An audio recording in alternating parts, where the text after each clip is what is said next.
nandray vahiny lehibe ny fiangonana FJKM Mazona vaovao omaly nandritra ny fotoana nankalazana ny herinandro synodam-paritany andro fahaefatra. Tonga teto nanome voninahitra ny fotoana Ramatola Ravalomanana sy ny mpiara-dia taminy.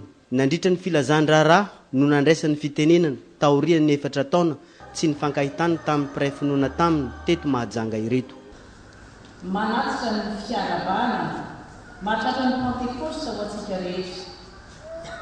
Faly izany ary tena faly tapahoana soamantsara no tain'Andriamanitra isika rehetra. Ny finoanan'i Jesosy Kristy no mampandresy izay mino. Manolotra fisaorana ihany koa noho ny fitondranareo ambavaka anay tao anatin'ny fotoana sarotra izay hiviavantsika rehetra.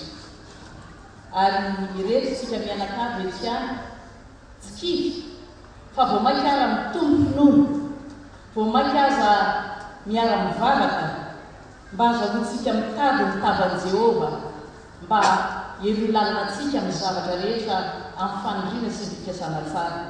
Rehefa asipiteny fony amin'ny dada dia apetratsika patokisana eo am-pelatan'Andriamanitra fa mahatoky izy tompo ary dia manana ny fotoanana izy.